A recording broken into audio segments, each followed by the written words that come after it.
మీరెప్పుడైనా మొక్కలు విసర్జించడాన్ని చూసారా? ఇది కొంచెం హాస్యంగా అనిపించే ప్రశ్నే. కానీ మీరెప్పుడైనా ఒక మొక్క అలా చేస్తూ ఉండడం చూసారా? లేదు కదా! అయితే మొక్కల వ్యర్థాలను బయటికెలా పంపిస్తాయో మీకెలా తెలుసు? ఏ జీవి అయినా తన శరీరంలో జీవక్రియలు జరిగితే అది జీవక్రియల వల్ల ఏర్పడే వ్యర్థాలను ఉత్పత్తి చేస్తుంది. ఈ వ్యర్థాలు ఆ జీవికి మంచివి కావు. అవి విషపూరితమైనవి. కాబట్టి వాటిని బయటకు పంపాలి. మొక్కలు కూడా ఈ జీవక్రియల వ్యర్థాలను ఉత్పత్తి చేస్తాయి. అయితే మొక్కలు ఈ వ్యర్థాలను ఎలా బయటికి పంపిస్తాయి?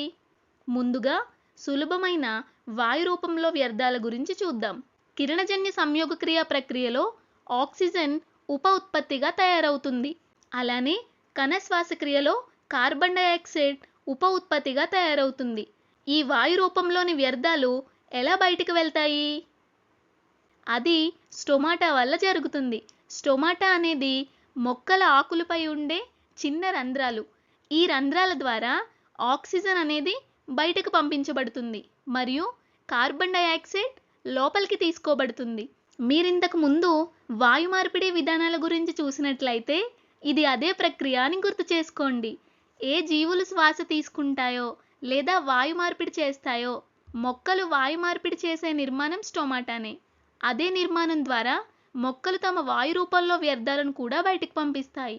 ఇప్పుడు ఇంకొక విషయం ఏమిటంటే కొన్నిసార్లు మొక్కలు తమ వేర్ల ద్వారా ఎక్కువ నీటిని పీల్చుకుంటాయి. ఆ అదనపు నీటిని కూడా బయటకు పంపాలి. అది ఎలా జరుగుతుంది? అది కూడా స్టొమాటా సహాయంతోనే జరుగుతుంది. స్టొమాటా రంధ్రాల ద్వారా నీరు ఆవిరి రూపంలో బయటకు వెళ్ళిపోవడాన్ని బాష్పోత్సేకం ట్రాన్స్పిరేషన్ అంటారు. అయితే ఇతర జీవక్రియ వ్యర్థాల సంగతి ఏమిటి?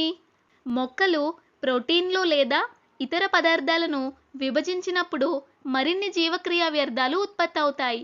ఆ వ్యర్థాలను మొక్కలు జిగురులు, రెజిన్లు, లెటెక్స్ మరియు శాప్స్ రూపంలో బయటకు పంపిస్తాయి. మీరు చెట్ల తొక్కలపై అంటుకునే పదార్థాన్ని చూసే ఉంటారు కదా! అది నిజానికి మొక్కల జీవక్రియ వ్యర్థమే. మనకు ఈ జిగురులు మరియు రెజిన్లు అనేక విధాలుగా ఉపయోగపడతాయి. ఫెవికాల్ వంటి అంటుకునే పదార్థాలు తయారు చేయడానికి మనం వీటిని ఉపయోగిస్తాం. వార్నిష్లు మరియు ఇతర పదార్థాల తయారీలో కూడా ఇవి ఉపయోగపడతాయి. కానీ నిజానికి అవి మొక్కల శరీరంలో ఏర్పడిన జీవక్రియ వ్యర్థాలే. ఆ వ్యర్థాలు మొక్క లోపలి భాగం నుండి బయటకు నెట్టబడి చెట్టు తొక్క ద్వారా బయటకు విడుదలవుతాయి. కొన్ని మొక్కలు తమ వ్యర్థాలను ఆకుల్లో నిల్వ చేస్తాయి. ఆకులు చివరికి రాలిపోతే ఆ వ్యర్థాలు కూడా మొక్క నుండి బయటకు వెళ్ళిపోతాయి. ఇది మొక్కల్లో వ్యర్థాలను బయటకు పంపే ఒక చక్కని విధానం. అయితే జంతువుల సంగతి ఏంటి? జంతువులలో విసర్జన విషయానికి వస్తే ప్రధాన వ్యర్థం నత్రజని కలిగిన వ్యర్థం. ఇది శరీరంలో ఎమైనో ఆమ్లాలు జీవక్రియకు లోనైనప్పుడు ఉత్పత్తి అవుతుంది. ఎమైనో ఆమ్లాలు ప్రోటీన్ల నిర్మాణ బ్లాకులు. ప్రోటీన్లను విభజించబడినప్పుడు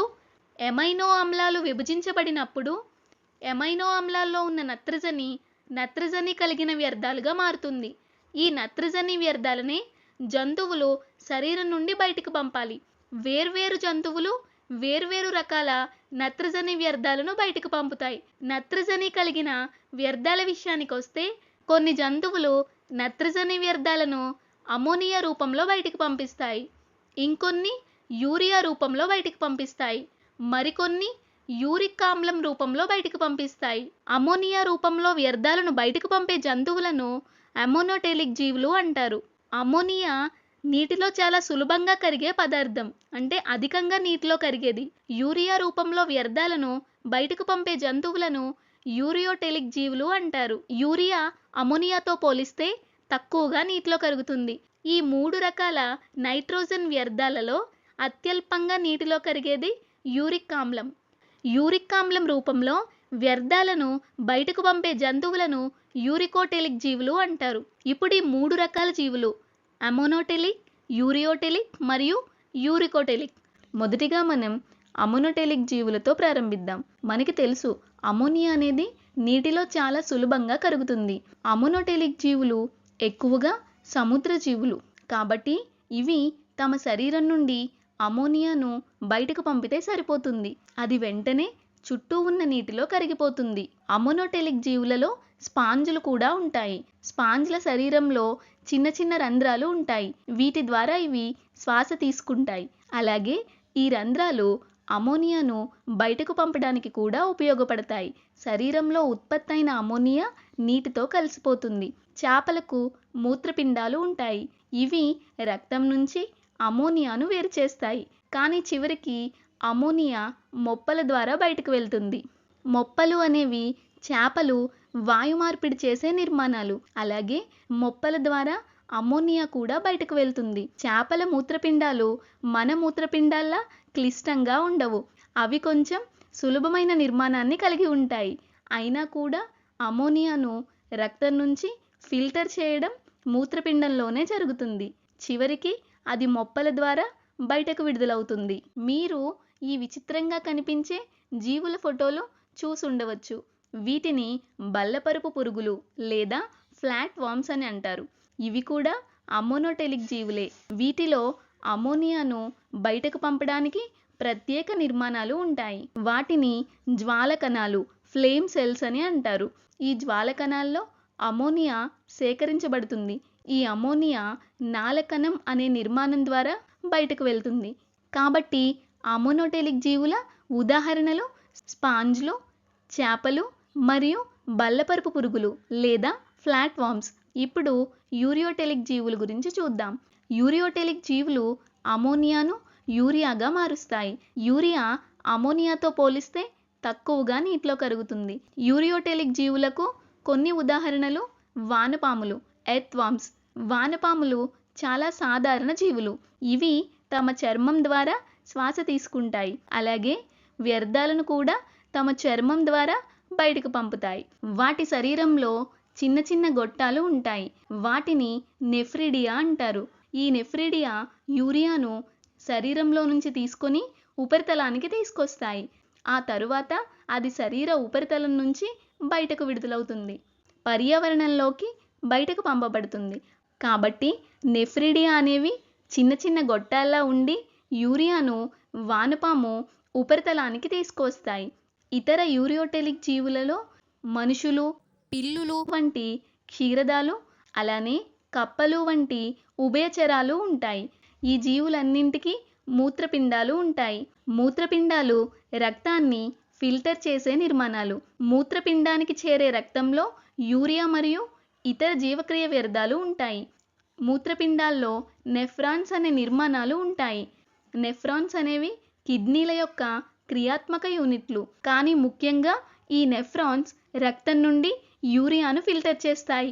ఫిల్టర్ అయిన యూరియా మూత్రం రూపంలో శరీరం నుండి బయటకు పంపబడుతుంది. కాబట్టి యూరియోటెలిక్ జీవులకు ఉదాహరణలు వానపాములు, మనుషులు, ఇతర క్షీరదాలు మరియు కప్పలు వంటి ఉభయచరాలు. ఇప్పుడు యూరికోటెలిక్ జీవుల గురించి చూద్దాం. యూరికోటెలిక్ జీవులు అమోనియాను యూరిక్ ఆమ్లంగా మార్చుతాయి. యూరిక్ ఆమ్లం నీటిలో కరగదు. ముఖ్యంగా పక్షులు యూరికోటెలిక్ జీవులు. అందుకే ఈ జీవులలో చాలా జీవులు, ముఖ్యంగా పక్షులు, యూరికోటెలిక్ జీవులు. వాటి విసర్జన సమయంలో ఇవి ఘన రూపంలో వ్యర్థాన్ని బయటకు పంపుతాయి. అందుకే మీరు పక్షుల విసర్జనను చూసినట్లయితే కారుపైన లేదా బట్టలపైన చూసినప్పుడు అది గట్టిగా ఉంటుంది. అది తెల్ల రంగులో ఉండే గట్టి పేస్ట్లా ఉంటుంది. ఎందుకంటే అది యూరిక్ ఆమ్లంతో తయారవుతుంది. తేనెటీగలు, మిడతలు, బొద్దింకలు మరియు ఇతర కీటకాలు కూడా యూరికోటెలిక్ జీవులే. ఈ జీవులలో మాల్పీజియన్ ట్యూబుల్స్ అనే నిర్మాణాలు ఉంటాయి. ఇవి యూరిక్ ఆమ్లాన్ని సాంద్రీకరించి తరువాత అది జీర్ణాశయ మార్గంలో తయారయ్యే ఘన వ్యర్థంతో కలుస్తుంది. తర్వాత అది శరీరం నుండి బయటకు వెళ్తుంది. ఈ జీవులు ప్రధానంగా యూరిక్ ఆమ్లాన్ని తెల్లని ఘన పేస్ట్ రూపంలో విసర్జిస్తాయి. పక్షుల విషయానికి వస్తే వాటికి కూడా మనలాగే మూత్రపిండాలు ఉంటాయి. మూత్రపిండాలు రక్తం నుంచి యూరిక్ ఆమ్లాన్ని వడపోస్తాయి. ఆ తర్వాత అది శరీరంలో ఉన్న క్లోయాకా అనే రంధ్రం ద్వారా బయటకు వెళ్తుంది. వివిధ జంతువుల్లో విసర్జన ఉత్పత్తుల రకాలు మరియు అవి వ్యర్థాలను బయటకు పంపడానికి ఉపయోగించే విధానాల గురించి మనం చూసాం. ఇప్పుడు మీకు ఒక ప్రశ్న. ఈ జీవులు 3 విధాలైన విసర్జన విధానాలు అంటే అమోనోటెలిక్, యూరికోటెలిక్ మరియు యూరియోటెలిక్ తమ శరీరంలోని వేర్వేరు నిర్మాణాల కారణంగా అభివృద్ధి చేస్తున్నాయా? ఉదాహరణకు మాల్ఫీజియన్ ట్యూబుల్స్ లేదా నెఫ్రిడియా వంటి నిర్మాణాల వల్ల?